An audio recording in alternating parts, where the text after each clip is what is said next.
Hi everyone, welcome back, and hopefully you've all had a happy 4th of July weekend for those of you guys in the United States. I know I've spent the last couple of days just tinkering with the sim, trying to make further improvements on the smoothness and the frame rate.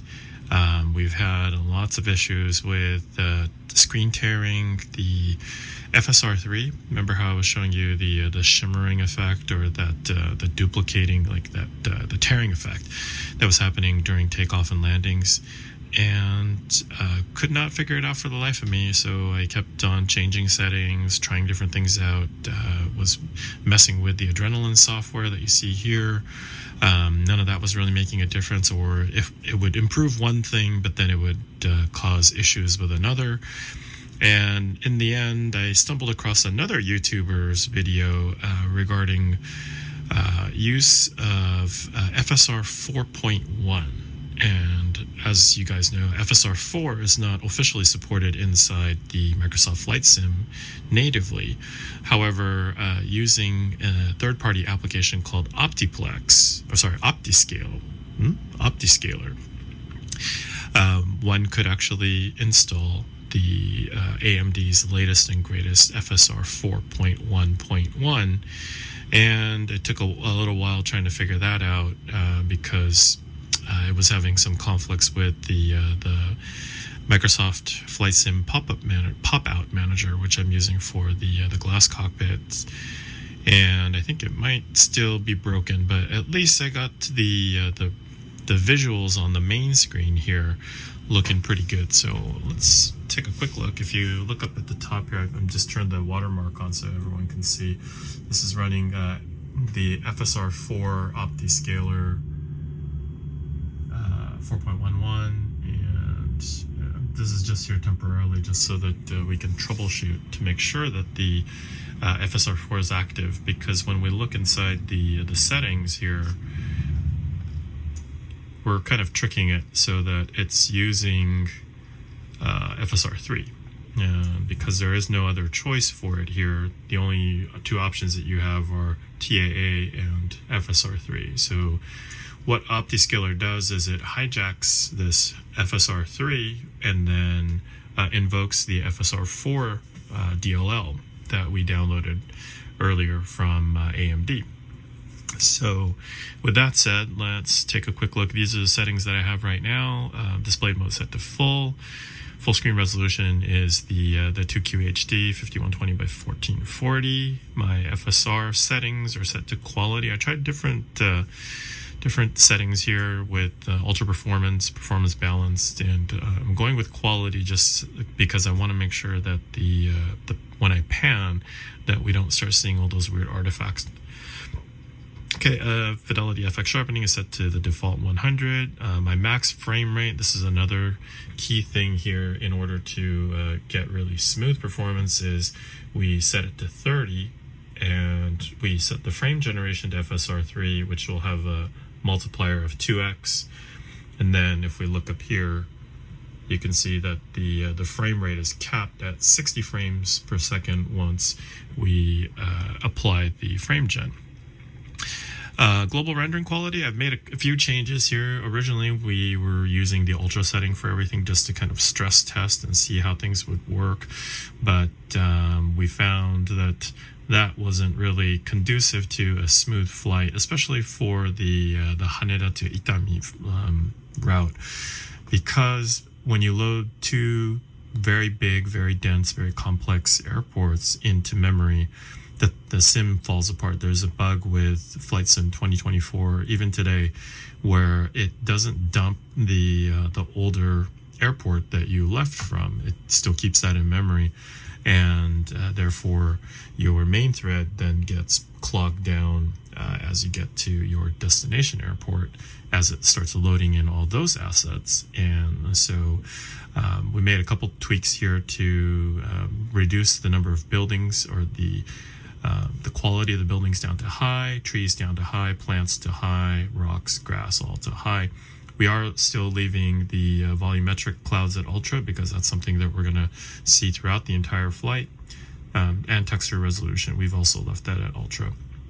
All the other settings, I tried to keep close to ultra, so the anisotropic filtering is still set to 16. Water waves, I dropped it down to high. We turned the ray trace shadow off, and this is one of the things with the AMD graphics cards, from what I've heard and read, that unlike the NVIDIA's, the ray tracing is very poor on AMD GPUs, so let's turn that off. And then the rest of the settings are as such. So a lot of them have been bumped down to high, especially things that aren't, absolutely necessary. And then the glass cockpit refresh rate, we bumped even further down to medium, since I don't want that to clog up all the FPS.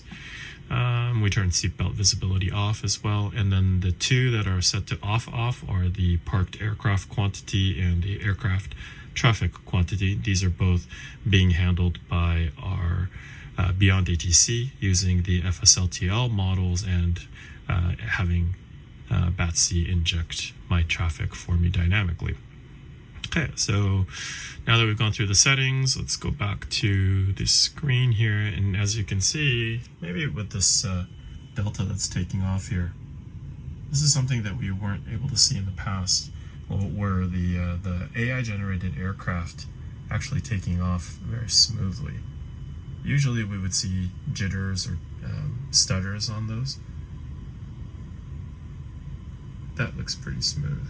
But also with the default panning that we see here when we were in the kind of the setup mode here. I think the panning looks absolutely smooth.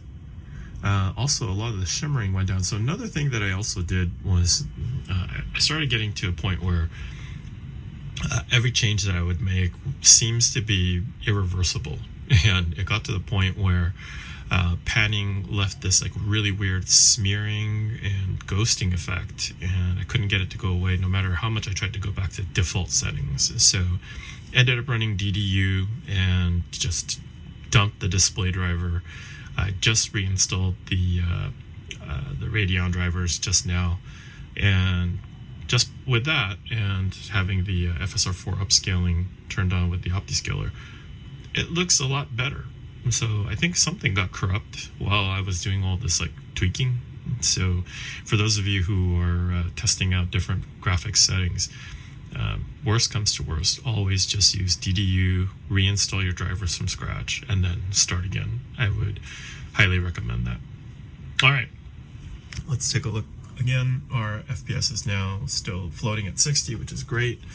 I think this looks good. Let's go ahead and resume, and we'll do some panning here. So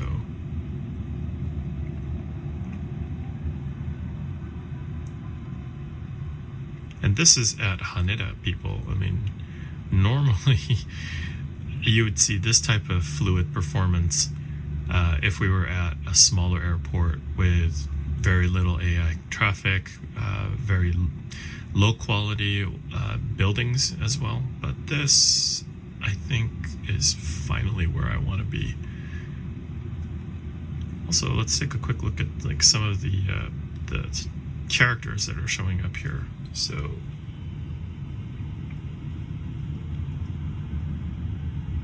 that looks pretty smooth to me. And the fact that we get smooth moving characters when the camera is kind of still, and we're also seeing very smooth movement as we're panning. I'm going to try some high-speed panning here. Let's see what that looks like. Pretty good. No ghosting from what I can see. The no trails. I like it. It looks pretty buttery to me. All right, so enough talk. Let's try to go through a full range flight from end to end, and then see if we see improvements or if we see any sort of issues along the way between Haneda and Osaka. I'm going to give this the full stress test. All right, we'll be right back, and we'll catch you in the next video. Sorry, one other thing I wanted to add to the that last video was the settings that I have on the Radeon.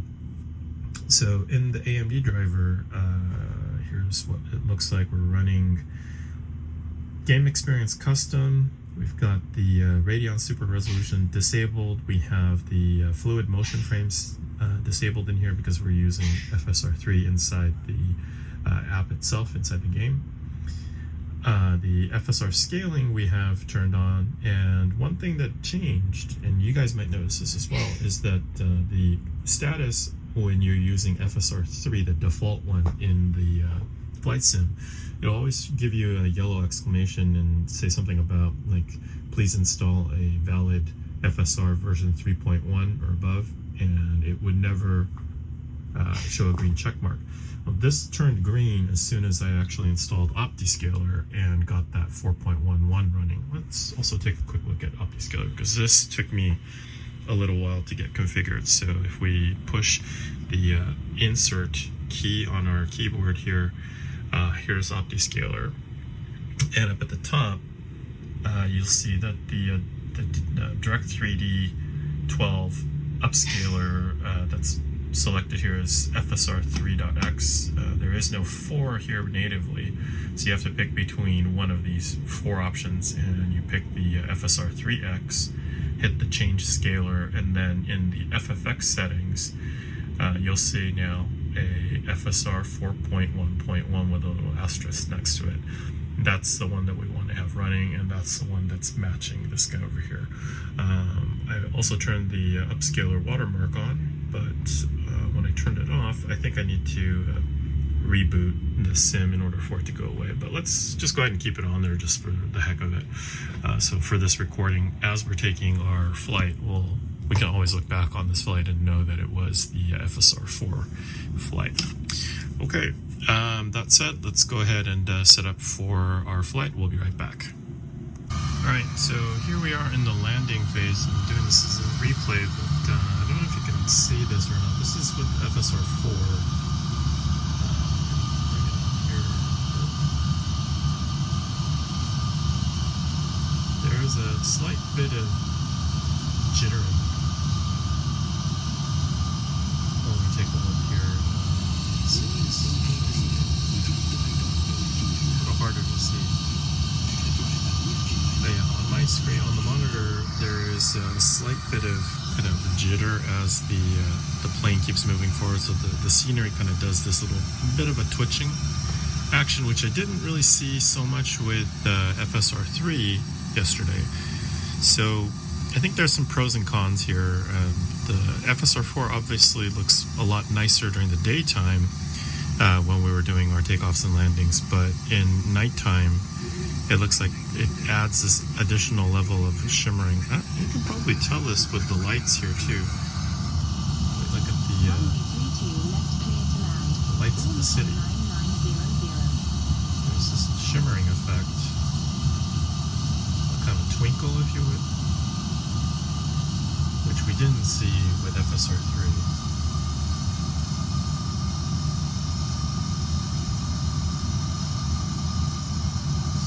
Landing here and check to see if we see that tearing on the tail end of the trailing edge of the horizontal stabilizer.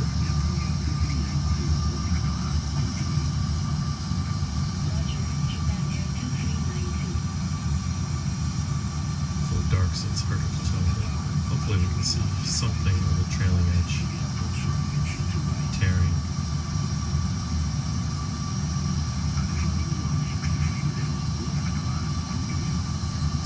Bit of that artifacting already on the leading edge right there near the turbine. Oh yeah, you do see a little bit of this ghosting right where the landing gear is, the main gear. It's kind of hidden in the dark. Not bad. Not nearly as bad as what we used to see with FSR3. So FSR4 definitely shows improvements there, but the trade-off is there's a slight bit of this jittering all throughout the landing sequence. But otherwise, pretty smooth. both are usable. I might end up having to go back to FSR3 just because, you know, losing out on the cockpit gauges down here on the secondary monitors is a bit painful. But this was a good experiment just to see how FSR4 would respond. I think it looks nice. Some further improvements to be made, obviously. It's not perfect, but I hope that Microsoft seriously looks at implementing FSR4 as native, and that way we don't have to do this hacky off descaler method. But yeah, let's take a quick look and compare that with the yesterday's video real quick. Okay, here's yesterday's approach with FSR3. Frame rate's a little bit lower at 44-45 frames per second. Let's take a look here. See if that shimmering effect is happening. Let's turn it to the side, same view.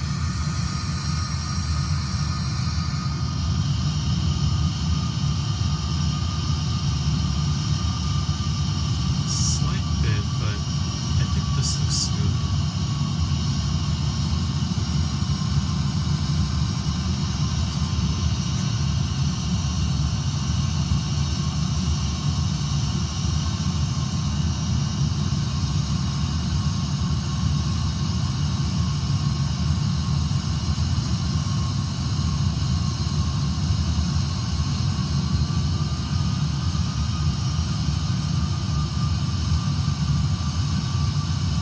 Also notice the lights aren't as twinkly as they were with FSR4. Let's see if it's the same lights again.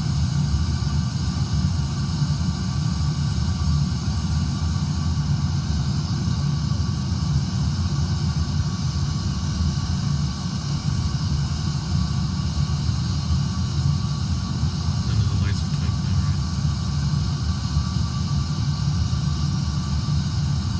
A little bit of that shimmer effect that's happening with FSR4.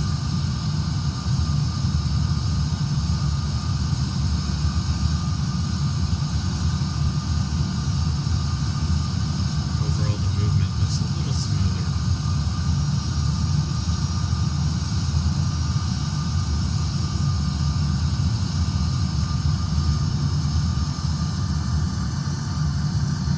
So yeah, I guess the verdict is FSR3 again, and for now. Alright, thanks again for watching. Bye.